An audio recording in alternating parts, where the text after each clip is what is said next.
kaparokya, muli na naman pong pinataob ng Eat Bulaga ang Eat Showtime sa kinundak nga po nating online viewership nila. At dito mga kaparokya ay maituturing natin na tambak nga po ang Eat Showtime sa Eat Bulaga. Bakit kanyo mga kaparokya? Yan ang una po nating gagawin. Yan po ang una kong ipapakita sa inyo bago natin ibahagi ang papremyong ibinigay ng dalawang noontime shows at ang ads na lumabas sa Eat Bulaga ngayong araw po. So bago natin talakayin yan, magpapakilala po muna ako sa inyo. Ako nga po pala si Mervin, ang tao sa likod ng YouTube channel na Kaparokya TV. Kamusta kayo mga kaparokya? Naway na sa mabuting kalagayan po kayo habang pinapanood nyo po ang video ko na ito. So ini-invite ko po kayo mga kaparokya na pakisubscribe ang aking YouTube channel, pakilike and share nyo na rin. Nang sa gayon ay mas dumami pa po makapanood ng mga in-upload po nating video araw-araw. Maraming salamat po at sobrang na-appreciate ko po kayo mga kaparokya. So, paki-follow na rin po mga kaparokya ang aking TikTok account na may kita po dito sa screen ng monitor ng cellphone ninyo mga kaparokya. At of course, yung Facebook page na ang pangalan niya po ay Mega TV. Paki-follow po mga kaparokya. So, yun nga po mga kaparokya. Kanina nga po ay live ang episode ng dalawang noontime program. At kanina ay wala nga po si Ann Cortez para sa Eat Showtime at si Ryan Agoncillo sa Eat Bulaga. Of course, present si Vice Ganda. But yun nga po mga kaparokya, wag na po nating patagalin. Tara ating alamin ang online viewership ng dalawang bigating noontime shows. Para sa Eat Bulaga Under TVJ Facebook page na may 4.1 million followers at sa Eat Showtime na may 20 million followers. So sa oras na 1:51 PM ang Eat Showtime po ay may kasalukuyang segment na tawag ng tanghalan, samantalang ang Eat Bulaga naman po sila ay may segment na Gimme 5. So hanapin po muna natin ang live ng Eat Bulaga. So dito makita po natin na ang Eat Showtime po ay may 1,800 viewers. Samantalang ang Eat Bulaga naman po ay mayroong 2,800 viewers. So again sa oras na 1:51 PM, ang Eat Showtime po ay may 1,800 viewers.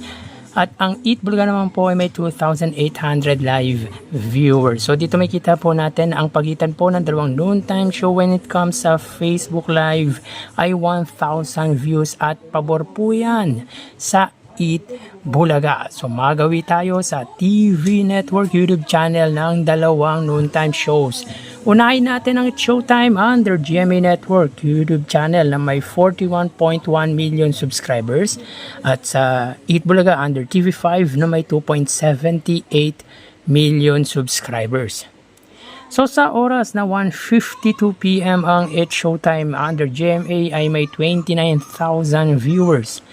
Ang Eat Bulaga under TV5 ay may 13,000 viewers.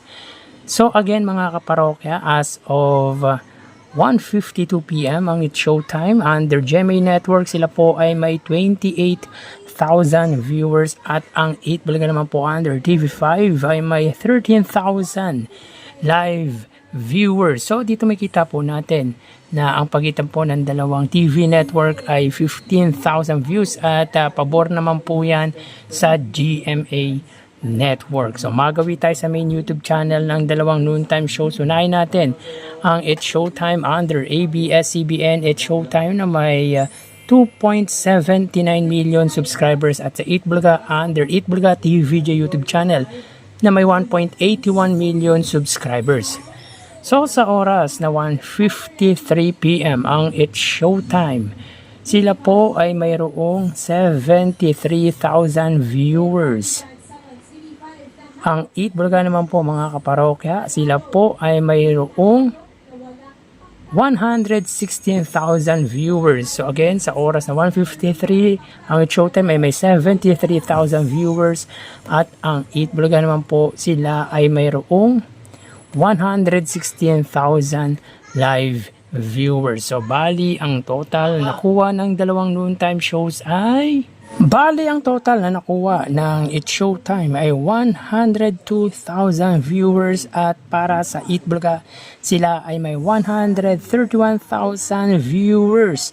So sa main Facebook page at YouTube channel ay pabor po dyan para sa Eat Bulaga. Pabor or wagi ang Eat Bulaga, pero pagdating sa TV network ay lamang ang GMA sa TV5. So again, 102,000 viewers para sa It's Showtime at 131,000 views naman po para sa Eat Bulaga. So dito ay lamang ng 29,000 views ang Eat Bulaga against sa It's Showtime, meaning wagi mga kaparokya ang Eat Bulaga sa online viewership na kinandak nga po natin ngayong unang araw po ng Sabado ng Mayo. So yan po lumalabas sa kanilang online viewership.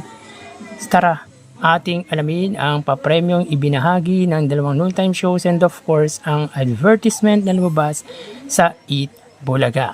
So yun nga po ang naging resulta ng kinandak nga po nating online viewership ngayong araw po ng Sabado, na kung saan mga kaparokya ay nilamangan ng 29,000 views ng Eat Bulaga ang It's Showtime. At dito ay maituturing po natin na tambak or landslide ang inabot ng It's Showtime sa katapat na programa na Eat Bulaga. So dito ay lamang na lamang pagdating sa main YouTube channel ang Eat Bulaga sa It's Showtime. Pero pagdating sa TV network YouTube channel ay ahead naman po dyan ang GMA sa TV5.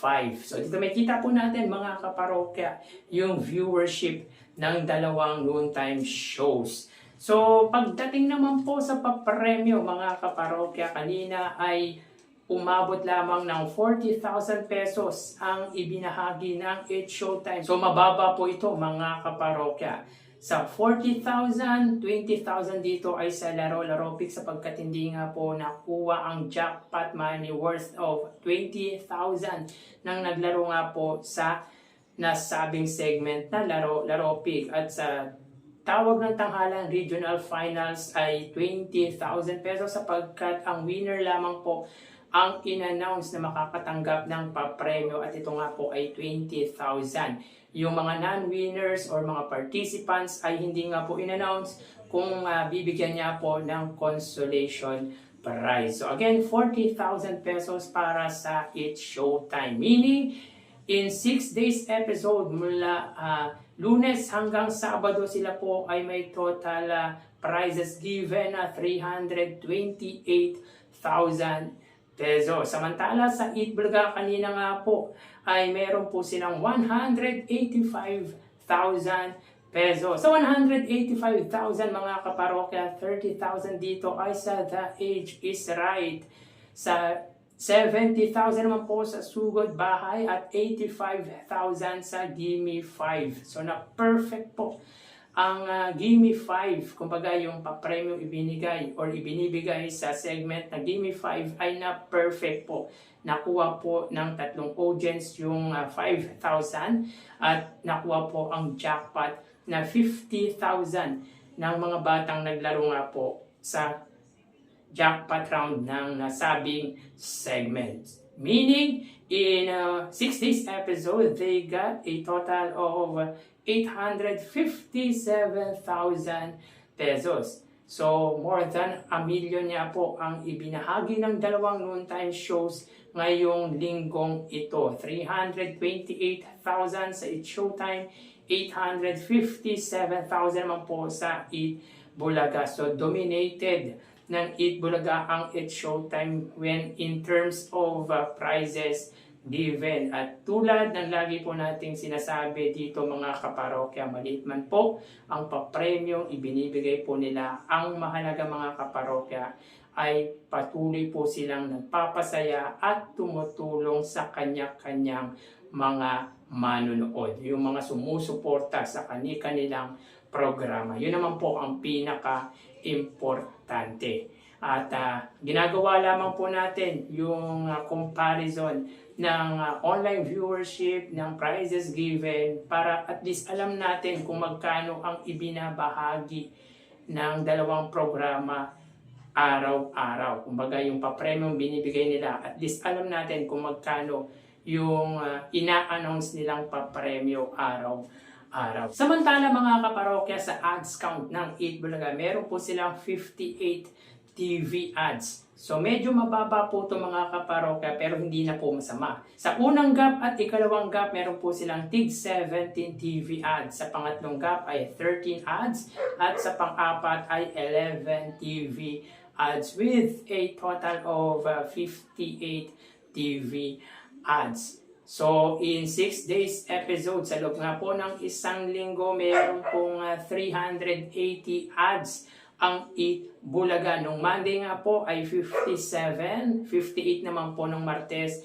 76 nung Miyerkules, 66 ads nung Huwebes, 65 ads nung Biyernes, at 58 TV ads ngayong araw po. So mga kaparokya, assuming kung ang per ads nga po sa Eat Bulaga ay 400, ito ay sa aking palagay lamang po.